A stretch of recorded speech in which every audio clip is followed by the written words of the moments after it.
thank Mayor Lenny Curry for being here. Thanks for all his hard work. We've also got some elected officials here. We got Representatives Yarborough, Duggan, Chuck Brannon, Jason Fisher, Senator Bean, and Representative Byrd. So I want to thank you guys for all you've done and all you did this past legislative session. I'll make a few announcements at the end of this, but before, we're going to let the folks here say some things. We'll have a little bit of discussion about the way forward. The one thing that I would say we've been stressing around the state is we saw when this pandemic hit, particularly when the hysteria and the frenzy really reached its peak level, you saw a noticeable decline in people who would go to the hospital to seek medical attention for heart and stroke, things that are really significant in terms of mortality. And we've been stressing, if you have those types of problems, you need to seek medical attention. It's safe to come, particularly in Florida. I'm going around these facilities. I mean, they're so clean, they're so nice.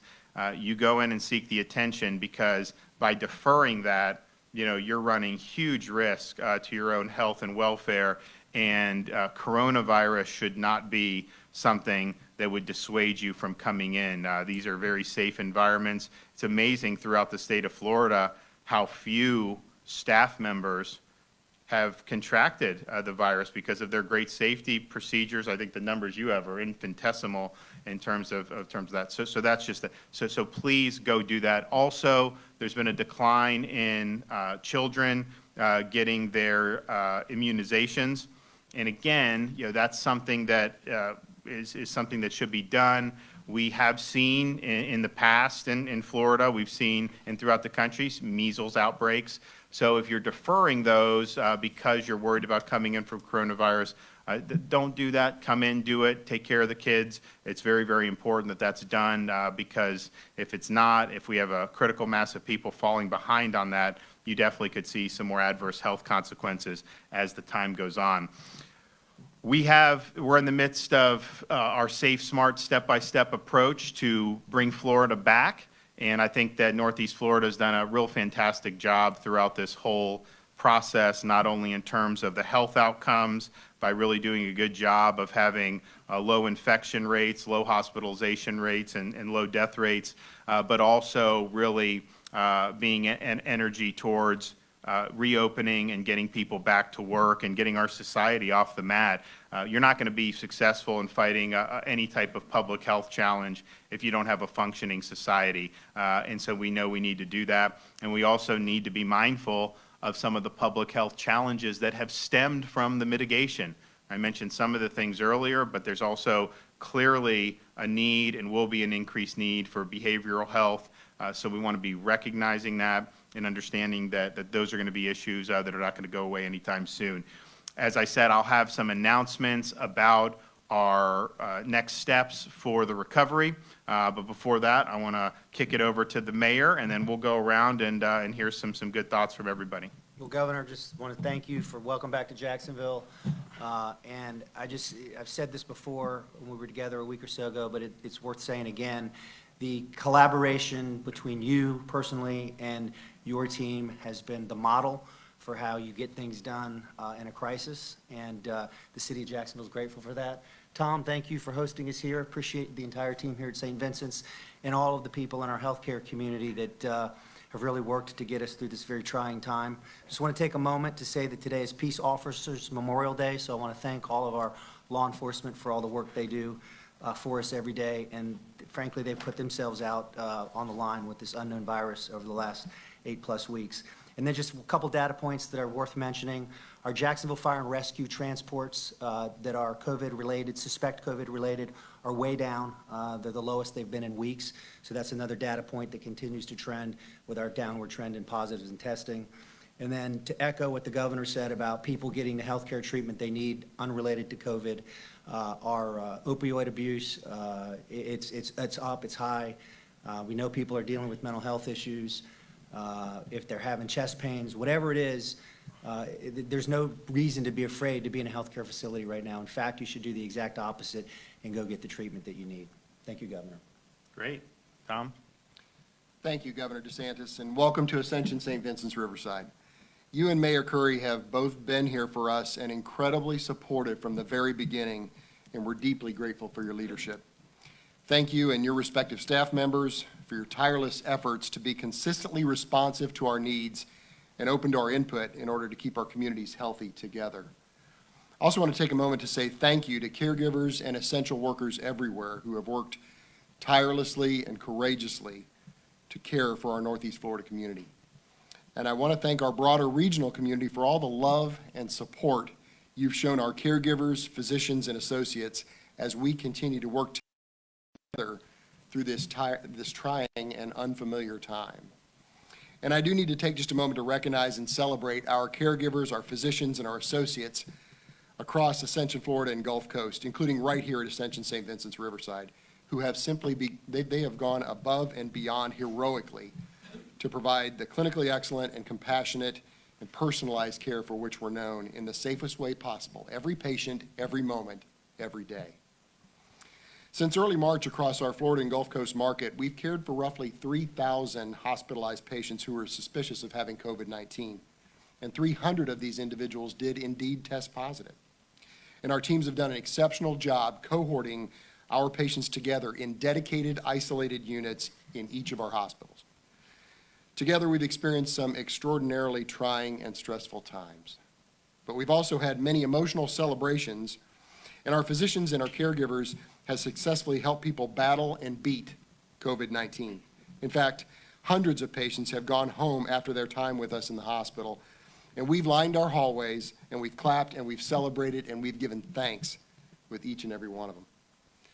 Across our regional health system, from the First Coast to the Gulf Coast, our Ascension Medical Group immediately opened drive-through testing sites, and in total, we've tested over 10,000 individuals for COVID-19. We have truly led the way in making testing accessible and convenient for symptomatic patients, and most recently for residents and staff of our area nursing facilities.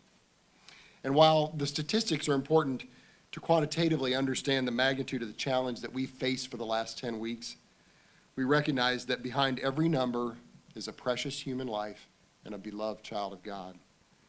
And together we've traveled this shared human experience like nothing any of us have ever lived through, the images and the stories from which will live with us in our hearts and our memories forever. And this important work has again highlighted for me the immeasurable value of being part of a strong regional and national health system. It's empowered us to truly work as one integrated ministry to share best practices and resources. We've been able to procure and resupply personal protective equipment, been able to access additional equipment like ventilators and dialysis machines whenever needed. We've been able to access essential medications, and we've been able to keep everyone on full salary continuation with no pay proration or job loss, even in an extraordinarily challenging economic environment. And none of this would have been possible were we not part of Ascension. And here in Jacksonville, we're also blessed to have exceptional communication and collaboration with our local elected officials like Mayor Curry and his entire staff, and between our city's health systems. Like from the very beginning, we've all worked together multiple times every week to ensure that we provide everyone in our community with the care they need, that we're maintaining open lines of communication, and that we've operated aligned practices wherever possible. And we hope we've provided you with the input that you've needed, and we've greatly appreciated our communication relationship throughout. So in accordance with the governor's order, we began to reopen for non-urgent procedures on May 4th, and we've grown steadily and safely every day since, and we're testing every patient preoperatively to make sure we're keeping our patients and our physicians and our caregivers safe, supported, and protected. And throughout all this, I have been deeply moved by the caring and compassion and courage and selflessness and esprit de corps that I've witnessed every single day throughout our facilities and with caregivers and hospitals throughout the country. So I'd close in saying this challenge is far from over, but I'm confident that together we will indeed emerge victorious, smarter, and more unified than ever before. And with that, I'd ask our Chief Clinical Officer, Dr. Gilberstadt, to share a few thoughts. Thank you, Tom. First and foremost, I also want to thank all of our doctors, nurses, and the many wonderful caregivers and support teams across Ascension St. Vincent's and our wider Ascension ministry. And thank you to the governor, the mayor, and our community as well for all of the support. We are truly blessed. I've been an emergency room physician for almost 30 years, and I want to reassure everyone in our community that we're here for you if you need emergency care. If you are experiencing symptoms of a heart attack, stroke, respiratory distress, emergency mental or behavioral health concerns, or other acute illness or injury, a hospital emergency room is still the safest, most appropriate place to get care. We've seen a concerning drop in the number of people coming in for serious non-COVID related issues. Staying home when healthy makes absolute sense. However, ignoring worrisome symptoms and suffering out of fear of COVID-19 is simply not a risk people should take with their health. Timely treatment is critically important for achieving the best outcomes and lessening the risk of complications.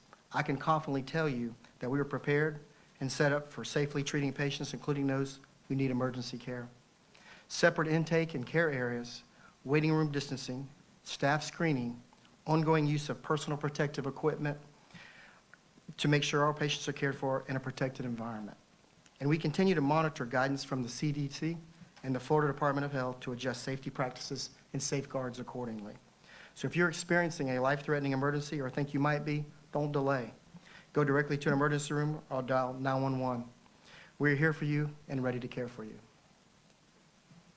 And now Esther Lita Redmond, our Chief Medical Officer for Ascension Medical Group for Florida and the Gulf market. Thank you, Dr. Gilberstadt.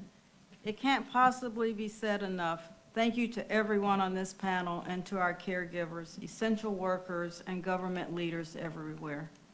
Across North Florida, Ascension Medical Group has worked hard to provide drive-through testing, particularly for those who are symptomatic. As Tom mentioned, we've tested nearly 10,000 individuals across the state so far. In partnership with the Florida Department of Health, we've also recently begun to provide testing to both staff and residents of long-term care facilities. This work really speaks to our mission to provide care to all people with special attention to those most vulnerable. We have also seen a major increase in virtual care. We've had our virtual care platform, Ascension Online Care, since 2017. Over a typical 6-week period, we would see an average of about 100 virtual visits across Ascension, Florida, and Gulf Coast. But from March 15th through April 30th, we've had more than 25,000 virtual visits across the market. We will be advocating that this openness to virtual visits remain in effect from now on for the convenience of our patients. For those who do need to visit their doctor or any of our outpatient clinics in person, I would like to echo Dr. Gilberstadt's sentiments and reassure everyone that all of our locations have the appropriate protocols and procedures in place to ensure everyone's safety.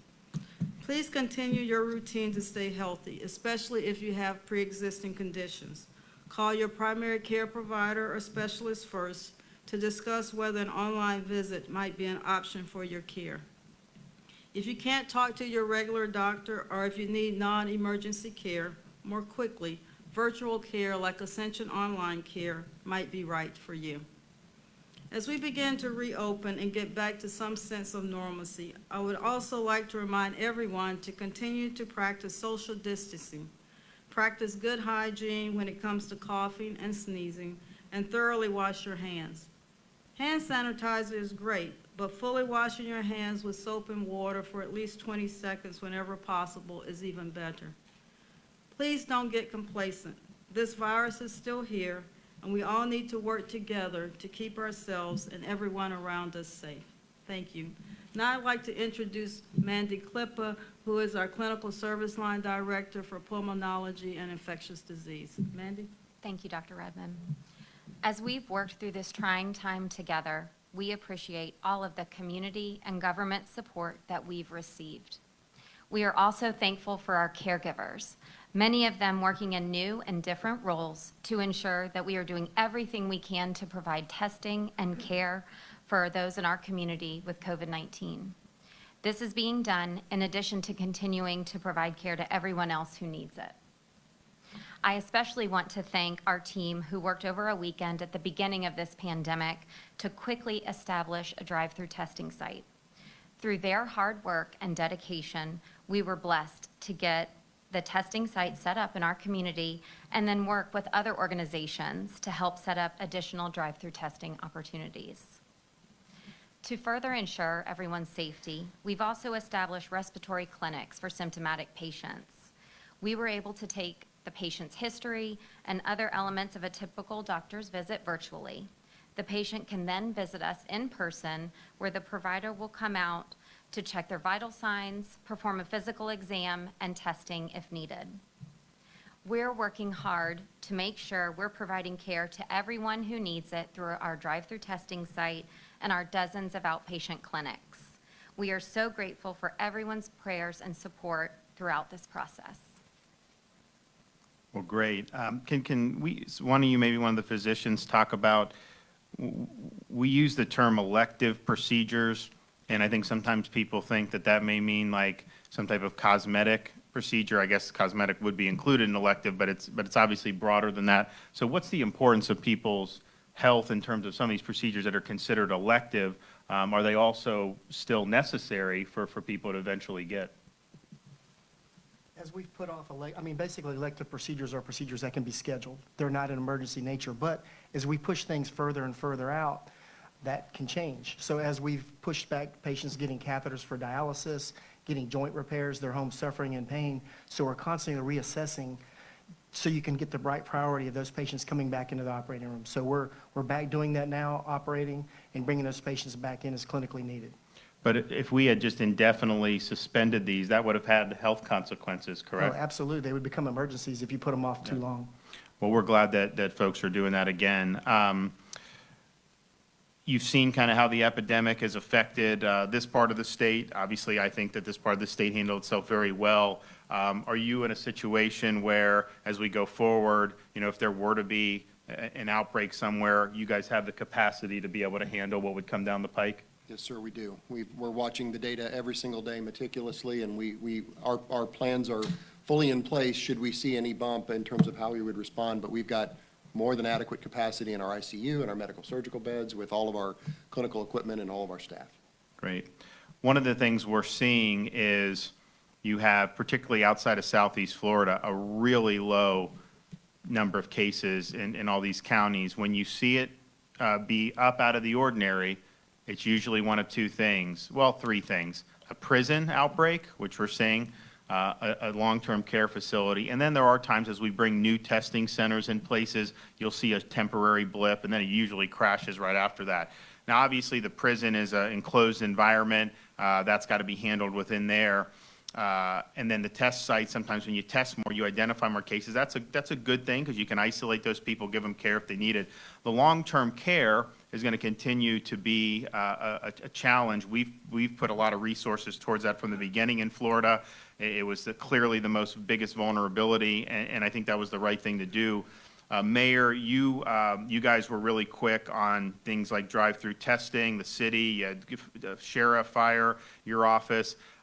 Will you guys be involved in long-term care testing for like staff and really looking at these long-term care facilities and making sure that we're doing all we can to assist them in keeping the virus out? 100%. In fact, if you look at the recommended testing per, I think it's per 100,000, we already have the capacity to do that, and we're adding. We took a big chunk of our care money from President Trump and the federal government to add significantly more enhanced testing citywide to make sure that everybody has access. And I would just add to the answer Tom gave on hospital capacity.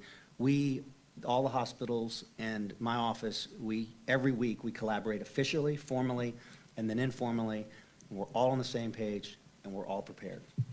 And I would just tell people, particularly if you're somebody that's working in a long-term care facility, we have the Jaguar Stadium. We have this facility. We're going to continue having that drive-through test site. You really do need to be getting tested probably once every 2 weeks, because what we found here is that there have been some facilities that didn't follow the regulations and the restrictions and allowed sick people to go in. And that obviously created problems. But there have been places where you may not have a temperature. You may not have interacted with anyone with known, but you may be carrying it and be asymptomatic. And so if a staff goes in, it can spread amongst the staff, spread amongst the residents, and that's when you have these outbreaks. And so the periodic testing of the staff is really, really important. This is one way. I know Ascension's doing other testing. Can you talk about some of the things that you guys have been doing? Because I know you've been doing some good stuff with the long-term care facilities. Yes, in collaboration with the Florida Department of Health, we have started testing nursing homes. To date, we've tested 7 nursing homes along with ALFs, and it's been a really good experience for us, for the nursing homes, and for the associates. We stand ready to continue to provide that testing to nursing homes and long-term care facilities. And I'd like to turn it over to Mandy in case you want to add anything.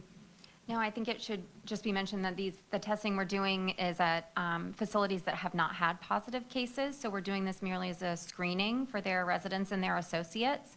I think the nursing facilities have done a great job adhering to the advice that they've been given from the local and national government regarding cleaning and social distancing, et cetera, and we're seeing that in the results that we're getting. Yeah, it's amazing in Florida how many facilities we have here. Obviously, there have been cases, there have been outbreaks, but our rates are so much lower than a lot of these other states. And we have thousands of facilities that never had a single infection this whole time. And then you have other facilities where you may have had 1 or 2, but it was contained and you didn't have a cluster or an outbreak. And that's really, really important to be able to do it. So I think the screening, the staff, being able to pick up somebody before they're showing symptoms, that can really be the difference between preventing a major outbreak in one of those facilities. And as we've seen, there's certain venues that this disease does better in than others. It doesn't do terribly well in outdoor environments. I mean, I know when the mayor did the beaches, I was very supportive of that. There were a lot of people out of state who were saying this is the end of the world. Obviously, it totally fall on their face again with these predictions.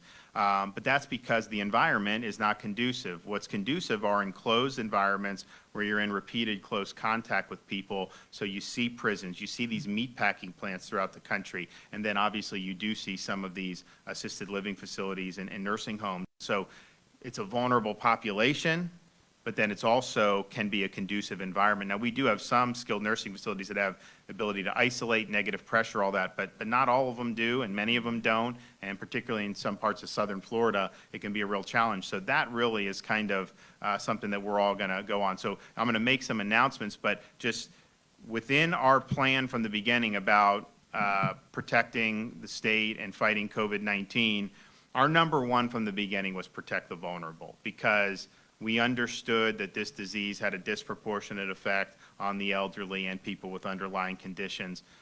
Increased testing, very important. That's been a team effort. The state has done a lot of resources, local, the healthcare providers, it's been great. The appropriate social distancing, that's been done very, very, I think, well on behalf of the people of the state.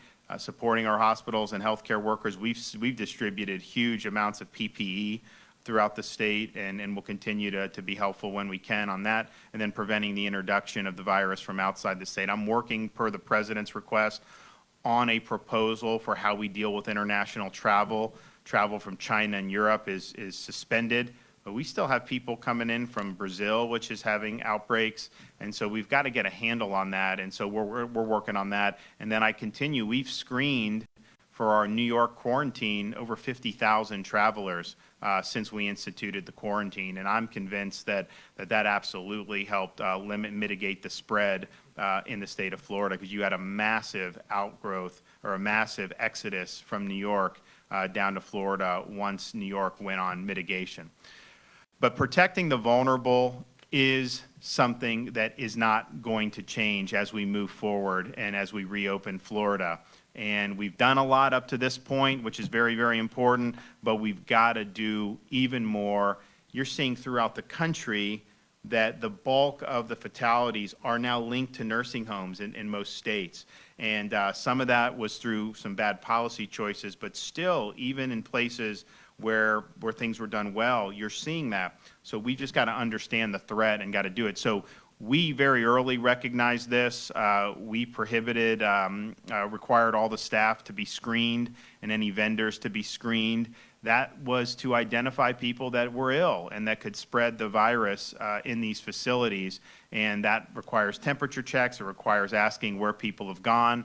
We also mandated the wearing of PPE, like face masks. Anyone that has any contact with a resident has to have gloves, which is also something that's very important at helping mitigate the spread. And then we restricted visitation at long-term care facilities on March 15th. That was a tough thing to do because you're depriving family of being able to go in these facilities, but the risk of an outbreak was such that we felt we had to do it. And then also prohibiting hospitals from discharging COVID-positive residents back to a long-term care facility. At that time, you had some states, like the states like Pennsylvania, New Jersey, New York, some of them Michigan, I believe, who actually required long-term care facilities to accept COVID-positive patients. And you had American Healthcare Association people said, don't do that because you're taking somebody that is contagious and putting them in basically a tinderbox. And I think the results were you've had huge outbreaks in those states. We did the opposite. You know, we understood that it could affect our overall capacity in terms of hospitals, but we viewed it as, okay, if you're putting these patients back in, you're going to end up seeing really rampant spread, and then you're going to end up with more people in the hospital, not less people in the hospital. So that was, I think, an important decision. And actually, the Florida Healthcare Association, said that they think it saved thousands of lives. Certainly, when you compare Florida to these other states, how we've done in this environment, very, very important. We've also established COVID-dedicated nursing homes to kind of help with this issue. The one here in Dolphin Point in Jacksonville, that's a relationship between the state of Florida and Dolphin Point. What that allows you to do is if you have a long-term care facility, you identify a resident who's positive. Just because you're positive, even at that age, doesn't necessarily mean you're going to end up in the ICU, but you do need to be isolated. So the resident that doesn't require hospitalization per se, but does need isolation, a place like Dolphin Point can do that. They have the negative pressure. They have the ability to isolate. So you're having transfers out of nursing homes into places that can mitigate or prevent spread. That obviously helps those residents who are still in the nursing home. And so this has been a good model. It's required us to put in resources to it, but I think it's a good use of resources because if you're keeping somebody in those hospital or in the nursing home and then the disease spreads, you're going to have way more health problems than just moving one patient to this. So we have other places around the state where we're going to follow this model, but I think that this is something that would be good. And I think a lot of the hospitals appreciate it too because they have beds and the beds want to be for the people who really need the care. Some of the nursing home residents obviously need serious care, but some of them just need to convalesce, and so this allows that opportunity without running the risk of spreading through a long-term care facility.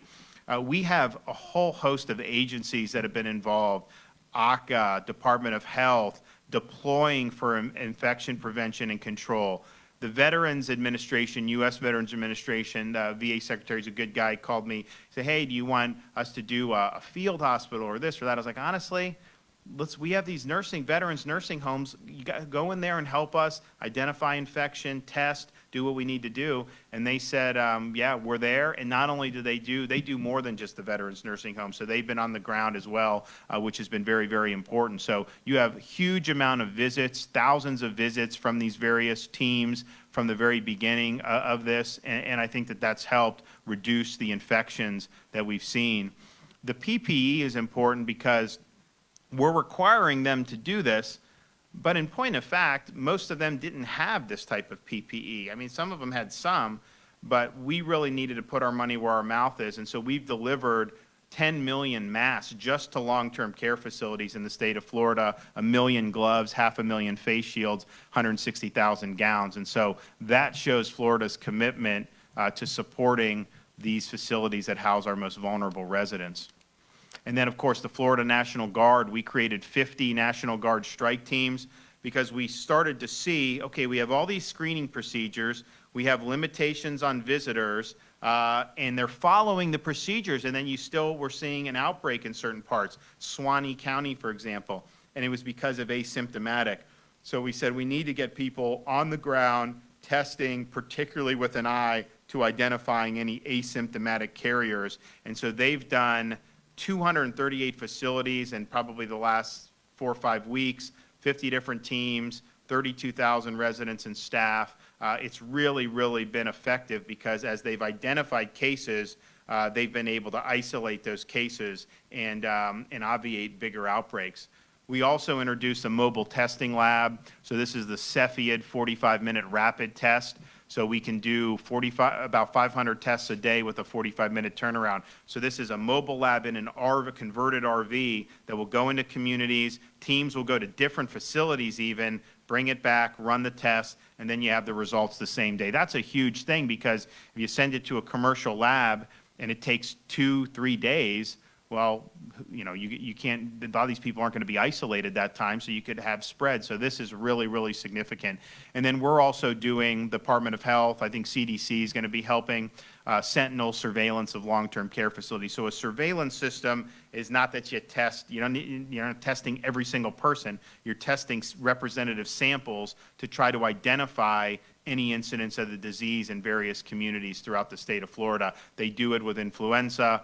We're obviously going to probably end up as a country doing this society-wide for the coronavirus, but certainly for the long-term care facilities, very, very significant. So I raise that just to say that as we go forward, that having our eye on the ball there is very, very important.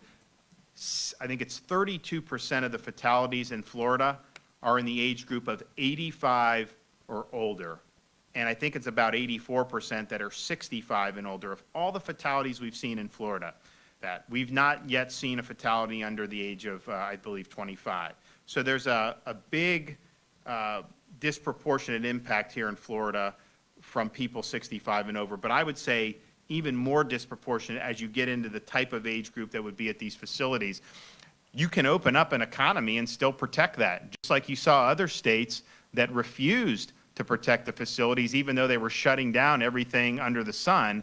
That didn't prove to be effective. And so with the collaboration of local governments, like with the mayor, with healthcare providers, you know, this really needs to be an all hands on deck approach, because if we can help keep it out of these facilities, you know, that's going to be a huge part of winning this battle. All right, so phase one. We went to phase one, but I made clear that we are going to go smart, safe, step by step. There were things in phase one, and this is the White House Task Force phase one guidance for what you could, quote, open up. And if you look on some of those things, schools and organized youth activities, we kept daycare open the whole time in Florida, so that was not ever closed. The senior living facilities, obviously, we were restricting the visitation there too. Large venues. So the White House guidance said you can do sit-down dining, movie theaters, sporting venues, places of worship, you know, obviously under physical distancing. We determined in Florida not to do the movie theaters in our initial phase one. We did do limited sit-down dining, and then the places of worship were never closed. I don't think constitutionally you can close it. It's ridiculous. You can go to a liquor store, but you can't go to church. Give me a break. So we really work with the pastors to make it safe, and they understand that there's risk if you don't do it the right way. But I think that collaborative approach, respecting people's constitutional rights, is the better approach. But we knew we could have done more large venues under that guidance, but we decided it was best to do, and I was recommended on my task force to do some more things that we did. Elective surgeries, we did put online because I think that's a public health issue too, very important. Gyms could be open and bars remain closed. Obviously, the bars are closed in Florida. We did not turn on the gyms at that point. We were working on different safety procedures or whatever. So we really did kind of an initial phase one. We did not exhaust everything that we could have done in phase one. We wanted to go safely, smartly, and then we wanted it to be step by step. And so now we're in a situation where you see kind of what we did. Retail limited, restaurant indoor seating was limited. My recommendations for my task force were to be a little bit more robust on this. But again, we wanted to make sure that we're being very cautious with what we're doing, smart. I got a request after we went into initial phase one from the mayor of Orange County, Jerry Demings, about barbershops and hair salons. And basically, he had a task force, a lot of physicians involved, and they're like, look, you can do this in a low-risk way if you do some of these things. So I went down to Orlando, met with some of the salons and one of the barbershop owners. They've got great protocol. You go into these shops, it's like being in an operating room now. It's unbelievable. So we had safety precautions, and then we introduced that the following week. So that started on Monday to do those. And so I think that that's been going very well. But that's kind of our initial phase one. And then obviously bars, gyms closed. As I mentioned, we are requiring hospitals to test all individuals discharged to a long-term care facility for COVID, even if they're not in for COVID. Obviously, you need 2 negative tests if you're COVID positive to go back. But if you're just in for something else, and I think they're testing people anyways with that, particularly everyone who comes in. So we really think that that's good. And then we are telling long-term care facilities, if you can't isolate, we need to transfer those positive residents to places that are going to be safe for everybody. And that falls into Dolphin Point and some of the other things that we're doing. All right, so that's where we were with initial phase one. Here's kind of what you see if you look at some of the cases. Now, clearly, we were having the bulk of our cases at the beginning of April. If you look on April 3rd was the peak for new cases. That was reaching that number with way fewer total cases than what we've been doing recently. So if you see, as we got into early, it kind of plateaued throughout the middle part of April, and then you have seen a decline as we've got to the end of April and through May. And really, in the last, I would say, week, anytime you have anything over, 400 or 500, it's usually related to a prison or a nursing home. And that's what we've seen, particularly in the last couple of days, these prison outbreaks. So in terms of new cases, clearly fewer cases coming in, even with more testing than what we were getting at the height. And if you look at kind of the end of March, I mean, the testing was still just really starting to accelerate. Now, I bet you if we had done the type of testing we're doing now, those numbers would probably be twice as high back at the end of March, beginning of April. Here's the positivity rate. So the positivity rate is important when they talk about the criteria. You look at the number of cases for the trends, or the positivity rate. And the reason is if you really are trying to expand testing, you're probably going to identify some new cases, particularly in asymptomatic people.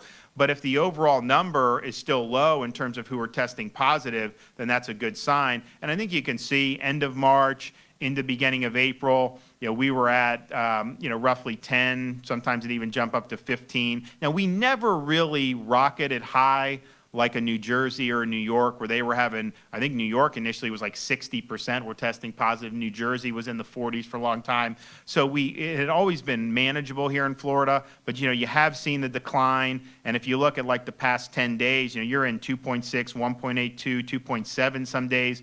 The last 2 days, it's increased from there, driven by the prison outbreaks. What you see in the prisons is if it spreads, you have a higher percentage that will test positive than in the general public. And so whereas the general public is still probably about 2.5 to 3.5% of everyone who tests positive, in the prison it's going to be more like 15% or even 20% will test positive there. And so that's really reflected, I think, on the 4.8 there for that. But clearly you've seen a decline in the positivity rate since the apex of the outbreak. And then look at the tests. So just as the 45-day new cases went from left to right, you saw a downward trend. Here, when you go left to right, you clearly see an upward trend. Some of the jagged parts are more just based on how this stuff's reported. So if I have 7,000 one day and then 20,000 the next, probably means I was probably somewhere in between there, just when the labs return it. But, we pretty much do 15,000 to 20,000 is kind of where we've settled into. We have capacity to do more. If people want to test at our drive-through sites, walk-up sites, by all means do it. The tests are there for you. But quite frankly, we've not had huge demand at some of these. I mean, I remember Jacksonville was kind of the first indicator. We set it up. People came out, then they dropped, and they expanded the criteria, and it just has been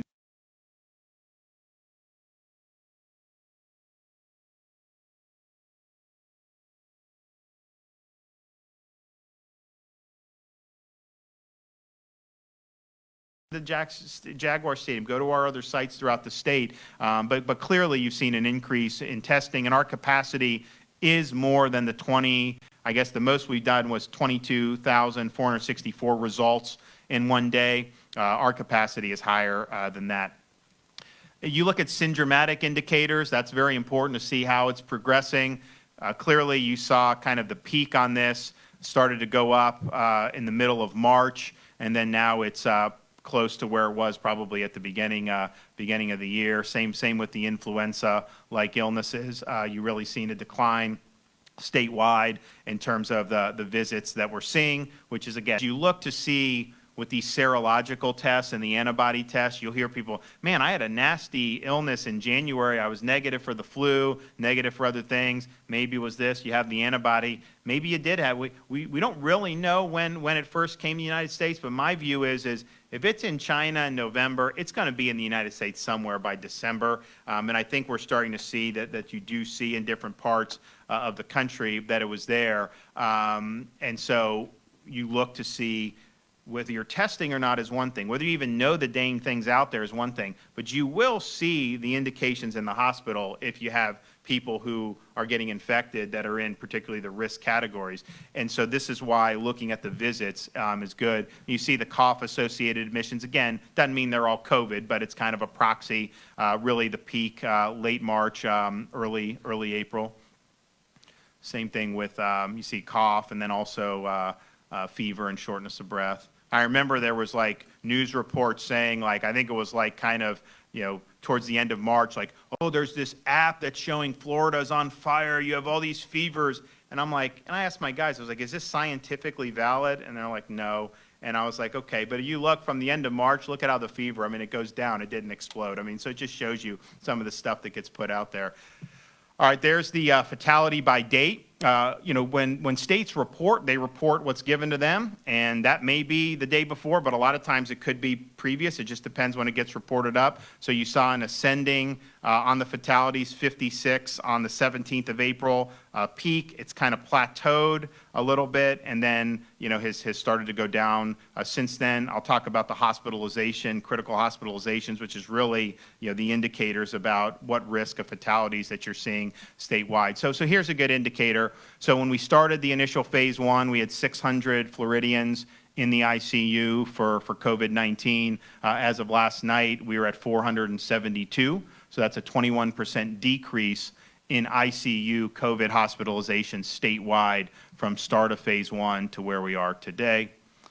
Ventilator use statewide, we were at 340 on May 4th, down to 232, 32% decline in ventilator use from when we started phase 1 to where we are now. We have throughout the state, I think about 6,500 ventilators that are just available for use. So there was a lot of stuff written about people were going to run out of ventilators. Some said Florida was going to run out of ventilators. I can tell you there was never a danger of that, of anyone that's needed a ventilator has had a ventilator. And then you look at the fatality rate. So if you look apples to apples comparisons, if you do fatalities per 100,000, you look at states like Illinois, Pennsylvania, Michigan, Massachusetts, Connecticut, New Jersey, New York, obviously a much different picture. We do have the most vulnerable population in the country in terms of our demographics. We have thousands of these long-term care facilities. Obviously, we're one of the leading destinations for not only domestic but also international travel. And so that is much better numbers than what we've seen in some other parts of the country. All right, so today we are going to move in effective Monday into what I would call a full phase 1. Some of the things that we could have done but didn't do initially, we are now adding, and I think that this is appropriate given the progress that Florida's made. I think it's fully consistent with our safe, smart, step-by-step approach. And I know I've had people like the mayor asking me, when can we do more, when can we do more? And I appreciate that input because he's the guy that's on the ground. He knows, he's talking to all these folks, the business owners, the moms, the dads, and it's all very important to hear that. And I think we're hearing that throughout the state. I was yesterday down in South Florida with Mayor of Broward County, Mayor of Dade County, and they have plans to go into the initial phase 1. So they're going to be doing that on Monday. They had been counties that we didn't include initially because they had a different scope of the epidemic. But I think you've seen a lot of desire to be able to move forward. I think everyone's committed to being smart and being safe, but I do think people want to move forward. And why would we have moved forward to begin with? Remember, when we went into mitigation as a country, the reason why people said that we needed to do it, because if you let the disease simply spread or spike, you could be in a situation where you overwhelm the hospitals, and the hospitals wouldn't have capacity to treat patients. That would, of course, lead to excess fatalities. So by doing mitigation, you, quote, flatten the curve to make sure that the healthcare system keeps up with this. There were articles written in Florida newspapers in March saying that by April 24th, Florida would have 474,000 Floridians hospitalized because of COVID-19. Now, I don't know what that number means to people that aren't familiar with kind of the system here, but I can tell you we have about 70,000 licensed hospital beds in the entire state. So if they're saying 464,000 hospitalizations, that means you'd have almost 300,000 people with no ability to get care at all. So that was a terrifying prospect. I mean, that was sowing a lot of fear and angst. It wasn't based on any real data or facts, but it was put out there. And so I kept that in mind because I knew, our approach was going to be effective. And on April 24th, we didn't have 464,000 hospitalized. We had 2,000 statewide hospitalized, and most of the hospitals in the state had close to 50% capacity. So the curve was flattened. We never had anyone that was even threatened without having a bed or a ventilator or what they needed. And so because we succeeded there, it doesn't mean the disease is gone, doesn't mean that we're not going to still have to do things to be able to protect the folks that are the most vulnerable. But the American people never signed up for a perpetual shelter in place. And we need to be able to get society functioning again. So that's why we did it. It was based off the data. It was based off the facts. It was based off the trends, the hospitalizations. And that's why we're now able to go to full phase one. One thing I'll say before I go into this, when you're looking at new cases, and we've seen prison, some of this other stuff, it's important to note that. But the most important thing that I'm looking for are how many of those cases are clinically consequential. I mean, if we're testing asymptomatic people in their 20s, these are people that may never even know they had the disease or have it so mild. So if you have 1,000 people who are healthy in their 20s get it, you're going to have less clinical significance of that than if you had 100 people who are 85 and plus in a nursing home. And so part of our strategy going forward is obviously we'd like there to be no cases, but I don't think that this disease is just going to go away. But can we not have as many clinically significant? And certainly we've seen fewer clinically significant cases over the past 3 or 4 weeks, which is a really, really good sign. All right, so full phase one, what does it mean? The long-term care facility is going to be a big part of phase one, even more going forward. We want all staff to be tested, and that's just very important. That's going to be a multi-pronged approach. We do need long-term care facilities who have the ability to self-test to let us know. We can provide the lab capacity. We can provide the supplies. If you have people who are trained to do that, very important, because that's a force multiplier for us. And we're also going to continue to expand our great mobile testing teams with the National Guard and the Florida Department of Health. From the beginning, we've said any healthcare workers, you go through these drive-through sites, no problem. We also have serological testing, Jacksonville, Orlando, Palm Beach, and Miami. We're going to be expanding that. That's great for healthcare workers to know, particularly if you work in a nursing home. Do you have the antibodies? If you have the antibodies, then that's a huge thing for a nursing home to know about some of its staff members. So we would encourage frequent testing for diagnostic, but also take the antibody test, very, very important. And we are working with the hospitals, just what Ascension is doing by going into these communities and doing testing, particularly at facilities where we may not have any evidence of an outbreak, to make sure there's no asymptomatic spread going on. Very, very important. They've been great here. You have some other places around the state, like the Cleveland Clinic, have done great. And so we just want to encourage hospitals to do that. It's in all of our interest to protect the vulnerable, but also just from a healthcare resource perspective, if you keep it out of the facilities, you're going to devote less resources to patients coming in because there aren't going to be as many that are infected. And then obviously we were going to work with integrated public health system, local county health departments, very important. Obviously the mayor can work with his here. Carlos Jimenez down in Miami, he's all over this, and it's very, very important. So we want to continue to do that. We're also going to continue to do the elective surgeries. It's important for people's health, and the hospitals have proven they can handle anything that comes with COVID and still do this. All right, restaurants. We had started initially outdoor seating 6 foot apart with 25% indoor capacity. We are now going effective Monday to operating up to 50% capacity, and a lot of that is based off the spacing of the tables, or if you have some type of partition, because I've had some restaurateurs tell me, hey, I got plexiglass, my booths, I can't move them, but I have plexiglass. That's fine, that's effective. All we're trying to do is create a low-risk environment, and I really appreciate a lot of the folks that own restaurants who have been thinking deeply about this throughout this crisis. A lot stayed open to do takeout, but some didn't, and some are more conducive to dine-in. That's just what they have to do. We also, I think, the outdoor seating has been interesting. You've had some cities where they've closed parts of the street so that people can have more room to do outdoors, and that's just based off the science that this thing is not as transmissible outdoors as indoors in an enclosed environment. So I think that that's something that a lot of the people in the restaurant industry were hoping for. I think it can be done safely. A lot of other states already went to that right off the bat. My initial recommendation was to do 50% for my task force. I wanted to ease into it, but I think that they've really thought well about it. So that'll be effective on Monday.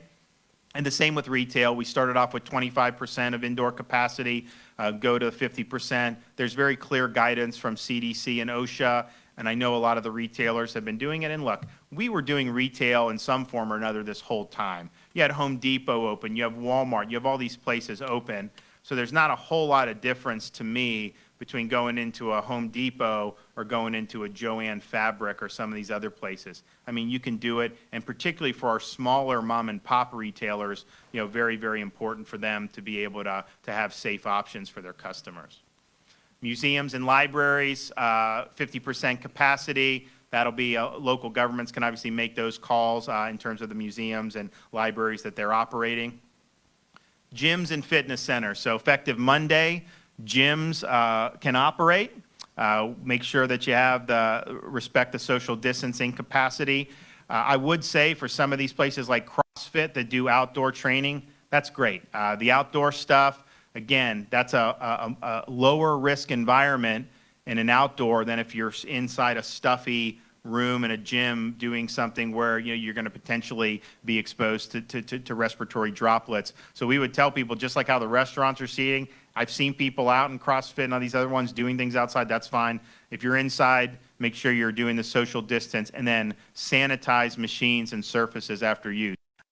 I mean, that should be happening anyways. I mean, if you're sweating on the dip bar, clean the dip bar when you're done doing dips. I mean, come on. But I think it's important, and CDC was really about close the gyms. And I was like, okay, you know, look, I tried to work constructively, but you think about it, this is a respiratory virus that tends to attack people who have some health problems or who aren't as in good physical condition. So don't we want people to be getting exercise? Don't we want people to stay in shape? It's going to actually make them more real consequences. So I think this is good. I think it's important, and that'll start on Monday as well. Professional sports venues, I've been vocal the last couple days. Any Florida team, basketball, hockey, baseball, you obviously could train all you want. Basketball, I know the NBA, some of these places are thinking about getting back in. Go ahead and train, no problem. And then once the season starts, you're going to be able to use our venues, use the venues. We want you playing. I've also said to other teams and other leagues is if you have states that simply are not going to budge and allow even competition with no fans, you know, ESPN in the morning now, you watch, they have Korean baseball on. There's nobody in the stands. So how is that? That's not going to bother anybody. So I think it's important that we get sports back up and running. The mayor and I worked on bringing UFC to Jacksonville. And what was happening was UFC was running into problems in California, some of these other places. They wouldn't let them do it. And I'm thinking to myself, okay, they want to fight in an empty arena. They test the people before they go. That is as low risk as you get. And so I said, if you do, I'm 100%. We reach out to UFC. We said, guys, come. And I think it's been very successful. And then now what happens is UFC knows they have a welcome environment here in the state of Florida, just like WWE knows. And we had to cancel WrestleMania in April. That's hundreds of millions of dollars of economic impact. You know, we've allowed them to keep using their training center and film. You know, they know Florida is a good place to be. We're going to get a WrestleMania back here. as soon as we can and get that economic impact. But any of these teams in other states where they're just not going to let them play, we have additional facilities here. I've already spoken to some of the universities, and I think it would be fine if people want to use facilities here. We welcome it. We think it's very important to do and to get back going. And I know some of the leagues are working on when they come back. Baseball maybe.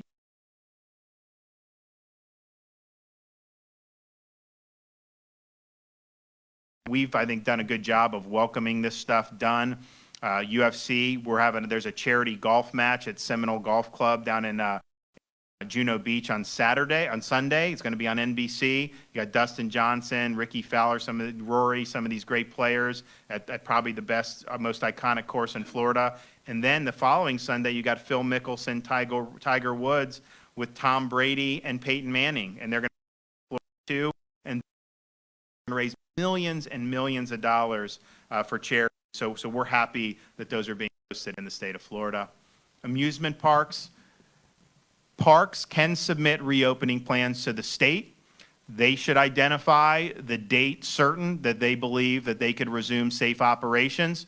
They have to provide how they're going to do it, how they're going to accommodate the guests, how they're going to protect the staff, and then they need to have an endorsement from the relevant official in their locality, Orange County mayor, wherever you're talking about. I was watching during the middle of March when Disney and they had determined that they were going to close, but they said, we're going to keep people here through the weekend because the people have nowhere to go. And I fully supported that decision, but they were doing a lot of stuff even then to promote hygiene and distancing. And so I know that they've been working on this a lot. I know Disney's got a run going on in Shanghai. But my goal on all this is let's keep safety first, but let's work and innovate to get to yes on this stuff. So I can't tell you when this is going to be, but I think that we need to say, come up with your plan, show us what you got, work with your local officials, and then we'll see what we can do. All right, so those are that brings us really into full phase one. I think the only thing we're not doing that the president's guidelines permitted were the movie theaters. And I'm not saying we're never going to do that, but I believe, and I've been a broken record on this, when you're in enclosed indoor environments, the virus is just more transmissible. And so how you would socially distance in there, I'm not saying it can't be done, but I would probably need a little bit more information before I pulled the trigger on that. Of course, drive-through theaters are 100% fine and are virtually no risk. And so we'd encourage people to do the drive-through. So we will look and see with some of the things that were permitted in phase one, like the movie theaters, but I think that this is a good approach. I could have done this right off the bat, but I thought that we want to make sure that we're getting our footing, and I think we have done that. I think people have responded very well, and I want to thank the people of Florida for working really hard over a very difficult period of time. I said 2 weeks ago, there's a light at the end of the tunnel. We have a pathway back, and this continues us on that journey. So God bless everyone for all they've done. Questions? Governor, question about the unemployment system. Using the outside vendors and all of that, there have been reports that they've been furloughed, out-of-state vendors. Do you worry about data security in these situations? And what do you say to people who have been waiting for weeks and months to have their claims We've met? paid out close to $2 billion in unemployment. We had a system that was a disaster. It was designed to have 1,000 people on at a time, and it could surge to 5,000 people. That was what it was designed for. Right. Well, when you stop the economy, you had 100,000 people trying to access the system. So the system broke. So we had to make a decision about how do you go forward with this, because people were really, this is not just a normal recession type thing. There was a lot of upheaval. And so we looked into, could I do an emergency procurement, just get something up and running? And bottom line, that would have taken like a year. It just wouldn't have worked. What about, could we just figure out a way to do like maybe paper or do that? But the problem is you have to check all these databases, and there's no way manually that would work. So we decided we got to get some engineers in there. We've got to figure out what the problems are. And in fact, the system was so bad that it had to basically be redesigned. And you had to bring in, I think we brought in 75 new servers for capacity. And so the result of that has been late March, early April, very difficult, a lot of changes made. And then now what you've seen really over the last 3 weeks, you've probably seen $1.5 billion paid out. You've seen at least 700 to 750,000 new claimants, and I think those are going to continue to be processed. So people are getting paid, and I know it wasn't an easy situation because there was a lot of stress, but